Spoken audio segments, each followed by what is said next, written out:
അഭിലാഷേ, ഇവിടെ നടക്കുന്ന ചർച്ചകൾ നമ്മളിപ്പോൾ ഈ രാജ്യത്ത് ഇന്ന് ഉന്നയിക്കപ്പെട്ട ചർച്ചയും നമ്മുടെ സംഘടനാ ശക്തിയെ അല്ലെങ്കിൽ സംഘടനാ ദൗർബല്യത്തെക്കുറിച്ചല്ല.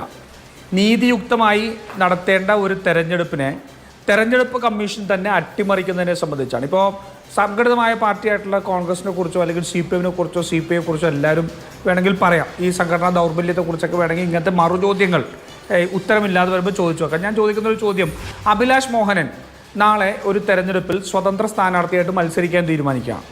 അങ്ങയുടെ കയ്യിൽ നിന്ന് കെട്ടിവെക്കാനുള്ള കാശ് മേടിച്ചിട്ടാണല്ലോ തെരഞ്ഞെടുപ്പ് കമ്മീഷൻ അങ്ങയെ സ്ഥാനാർത്ഥിയാക്കുന്നത്.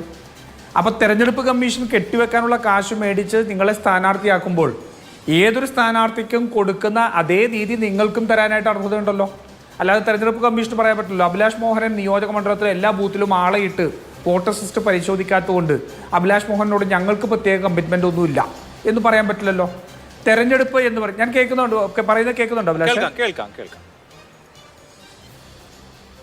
ആ ശരി. അപ്പോൾ ഒരു തെരഞ്ഞെടുപ്പിനെ സംബന്ധിച്ചോളം, തെരഞ്ഞെടുപ്പ് ബോഡിയെ സംബന്ധിച്ചിടത്തോളം നീതിയുക്തമായിട്ടും സുതാര്യമായിട്ടും ആ തെരഞ്ഞെടുപ്പ് നടത്തുക എന്നുള്ളതാണ്.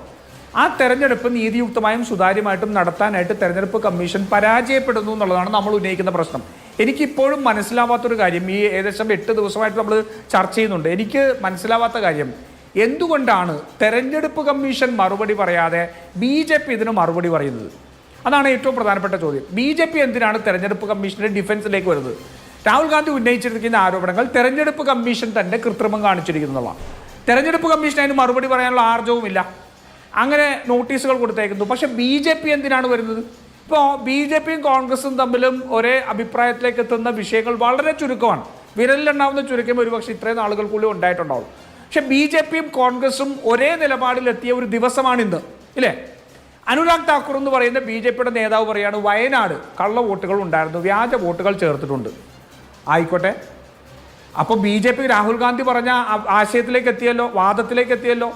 തെരഞ്ഞെടുപ്പ് വോട്ടർ പട്ടികയിൽ വ്യാപകമായ ക്രമക്കേട് നടന്നിട്ടുണ്ട്, ഞങ്ങൾ ഉന്നയിച്ച ചില മണ്ഡലങ്ങളുണ്ട്, അത് പഠനത്തിൻ്റെ അടിസ്ഥാനത്തിൽ BJP ഇതാ മറ്റൊരു മണ്ഡലത്തിലുണ്ടെന്ന് പറയുന്നത് ഞങ്ങൾ BJPയോട് യോജിക്കാം.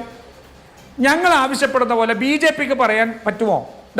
വയനാടും പ്രശ്നമുണ്ട്, 2 നിയോജകമണ്ഡലത്തിൽ കണ്ടു എന്ന് പറയുന്നു, മറ്റ് സ്ഥലങ്ങളിൽ ഉണ്ടെന്ന് പറയുന്നു. അതുകൊണ്ട് ഈ രാജ്യത്തിൻ്റെ ജനാധിപത്യത്തിൻ്റെ വിശ്വാസ്യത കാക്കാൻ ഈ രാജ്യം മുഴുവൻ ഇതിൻ്റെ ഒരു പരിശോധന ആവശ്യമാണ്.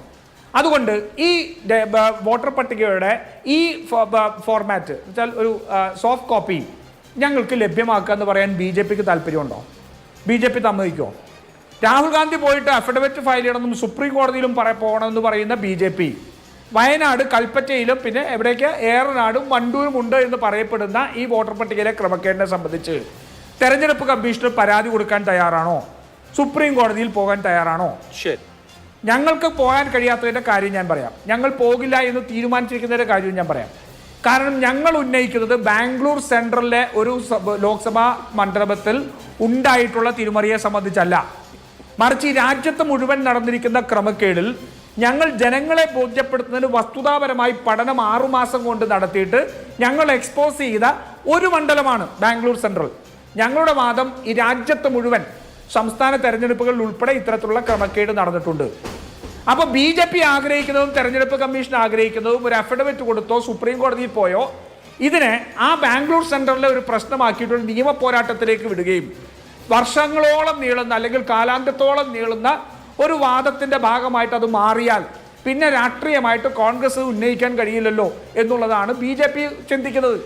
ഞങ്ങൾ ആ കെണിയിൽ വീഴാൻ തയ്യാറല്ലാത്തതുകൊണ്ടും ഞങ്ങൾ ഇന്ന് ഈ രാഷ്ട്രീയ പ്രവർത്തനം നടത്തുന്നത് ഡീപ് സ്റ്റേറ്റായി മാറിയ ഒരു രാജ്യത്താണെന്നുള്ളത് കൊണ്ടും കോടതികളിൽ പോലും വിശ്വാസം അർപ്പിക്കാൻ കഴിയാത്ത സാഹചര്യം ഇന്ന് ഈ രാജ്യത്ത് നിലനിൽക്കുന്നുണ്ടെന്നുള്ള പൂർണ്ണമായ ബോധ്യം, ഉത്തരവാദിത്വത്തോട് തന്നെയാണ് പറയുന്നത്, പൂർണ്ണമായ ബോധ്യത്തോട് കോടതിയെ പോലും പരിപൂർണമായി വിശ്വസിക്കാൻ കഴിയാത്ത സാഹചര്യമുണ്ടെന്നുള്ള പരിപൂർണ ബോധ്യത്തോടു കൂടിയും ഞങ്ങൾ എന്താ ചെയ്യുന്നത്? ഞങ്ങൾ സാധാരണ നമ്മൾ ക്ലീഷേ ഡയലോഗൊക്കെ പറയും ജനങ്ങളുടെ കോടതി. ആ ജനങ്ങളുടെ കോടതി അട്ടിമറിക്കപ്പെട്ട വിഷയമാണെങ്കിൽ പോലും ഞങ്ങൾ ഈ വിഷയം ജനസമക്ഷം അവതരിപ്പിച്ചിരിക്കുകയാണ്.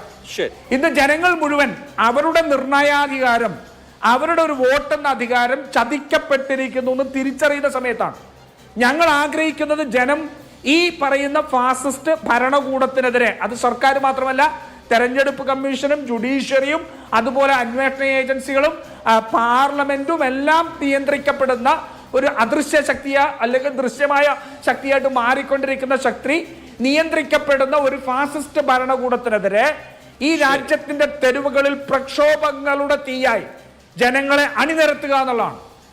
കാരണം ഇന്ത്യ ജനാധിപത്യത്തിന്റെ ക്രോസ് റോഡിൽ നിൽക്കുകയാണ്, നാൽക്കവലയിലാണ്. എങ്ങോട്ട് പോകണം, ജനാധിപത്യം നിലനിൽക്കണോ ഏകാധിപത്യത്തിലേക്ക് പോകണോ എന്ന് തീരുമാനിക്കേണ്ട ക്രോസ് റോഡ്സിലാണ്. അവിടെ ജനാധിപത്യം മരിക്കാതിരിക്കണമെങ്കിൽ, ആ ജനാധിപത്യം നിലനിൽക്കണമെങ്കിൽ ഇനി ഈ രാജ്യത്തുള്ള മുഴുവൻ പാർട്ടികളും പ്രതിപക്ഷ പാർട്ടികളും അതുപോലെ ജനവും പൊതുസമൂഹവും ഈ സർക്കാരിനും ഈ ഭരണകൂടത്തിനുമെതിരായി രംഗത്തിറങ്ങിയെങ്കിൽ മാത്രമേ സാധിക്കൂ എന്നുള്ള തികഞ്ഞ രാഷ്ട്രീയ ബോധ്യത്തോടു കൂടിയാണ് ഈ ഇതായിട്ടെടുത്തിരിക്കുന്നത്. ശരി. അപ്പൊ അതുകൊണ്ട് ഈ പറയുന്ന വാദങ്ങളെല്ലാം ഇതിനെ എവിടെയെങ്കിലും ഒതുക്കിക്കെട്ടി പരിഹരിക്കാൻ കഴിയുന്നതാണെന്ന് BJP വിശ്വസിക്കുന്നുണ്ടെങ്കിൽ ആ വിശ്വാസം നിങ്ങളുടെ ആസ്ഥാനത്താണ്. ഞങ്ങൾ വലിയ സമരത്തിന്, ഞങ്ങൾ വലിയ പ്രക്ഷോഭങ്ങൾക്ക് നേതൃത്വം കൊടുക്കേണ്ട രാഷ്ട്രീയ ഉത്തരവാദിത്തമാണ് ഏറ്റെടുത്തിരിക്കുന്നത്.